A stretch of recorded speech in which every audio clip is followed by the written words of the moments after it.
Hello and welcome to our channel. If you are a returning viewer, welcome back. And if you're new here, please give us a like and show us support by subscribing to our channel. Thank you so much. Now, without further ado, let's get into the video. While the banks would like you to believe that money is something that you have to spend on things, this simply isn't true. Money isn't real.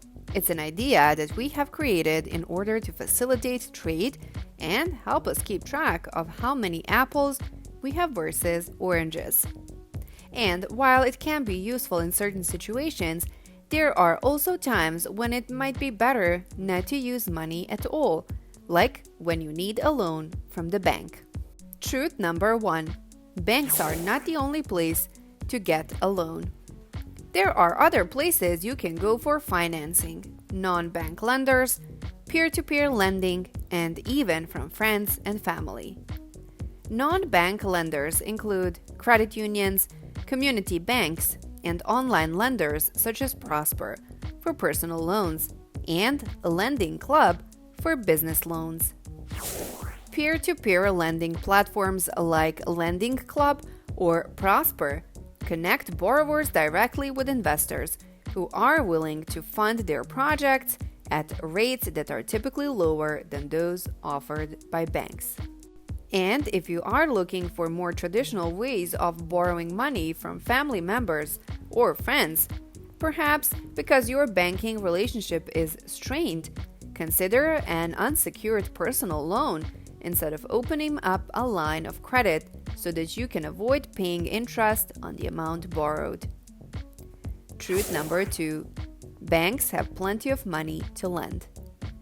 Banks have plenty of money to lend, but the truth is, banks are lending less than they used to and making more money from fees and penalties than they are from loans.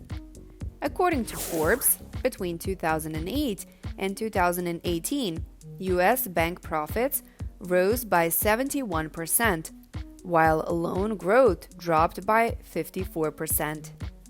During this same time period, banks' trading revenue increased by 116%, from $12 billion in 2008 to $26 billion in 2018.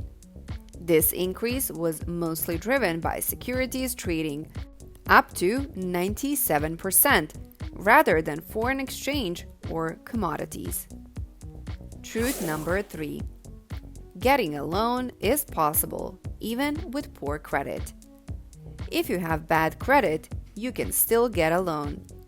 Some banks offer loans to people with poor credit.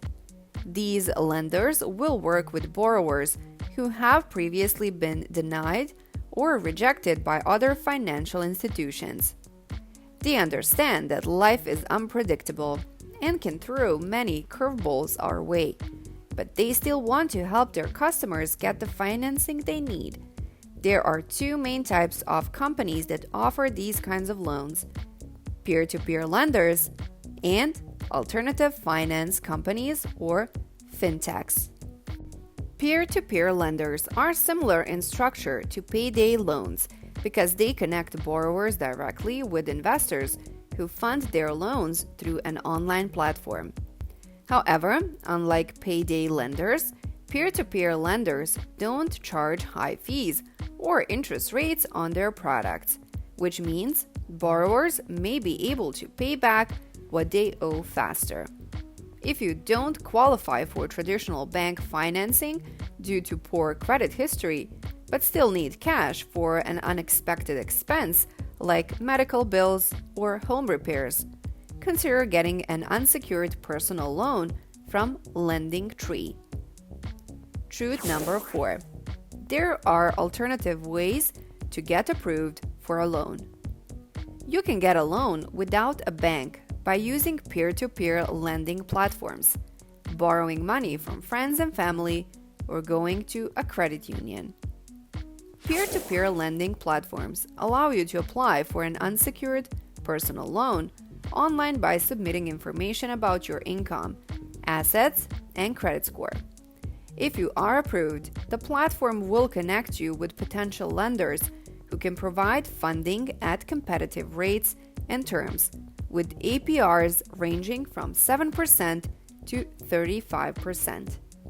If going through a peer-to-peer lender isn't your thing, there are still other ways to get approved for an unsecured personal loan without having to visit the local branch of your bank. You can ask friends or family members if they would be willing to lend you money, especially if they know how responsible of a borrower you are.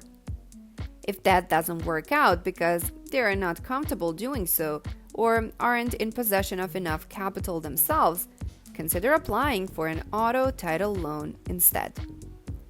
Auto title loans allow borrowers access up to $30,000 on their vehicle as collateral.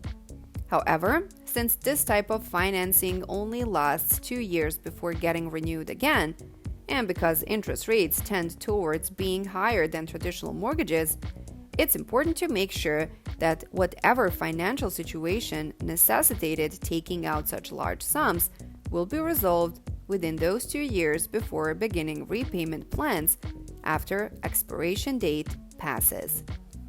Truth number 5. It is possible to avoid high interest rates and excessive bank fees.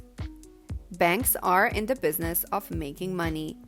They make money when they loan money, so they want to lend as much as possible. They make money when they charge fees, so they want to charge as many fees as possible. Banks aren't exactly evil, but their main goal is to increase their profitability. And your bank account balance isn't on the list unless you have an account with them. That's why it's important to be aware of the fees associated with student loans. Keep in mind that the interest rate isn't always the most important thing. It's also important to look at how much you will pay in fees. You might not save much by choosing a lower interest loan, but if your monthly payments are lower because of fewer fees, then it could still be worth it. Here is a bonus tip. Spend less on peace of mind for your home. It's a good idea to check in frequently for lower premiums to make sure you're not paying more than you need to this essential product. You could save yourself hundreds by switching to a new insurance company, and it just takes a few minutes. Free yourself from debt faster. Sometimes you need a little help to make that next big purchase, finally start that kitchen reno, or go to get out debt faster. Personal loans are an affordable option if you need fast cash for an emergency purchase, but they can also help you get out of high interest debt. That was today's video. Thank you so much for watching, and I hope you enjoyed it and that you learned something interesting. Comment down below what you liked the most about this video and suggest any topics that you would like to hear about in future videos. To show us support, please give us a like and subscribe to our channel, and I will see you in the next video.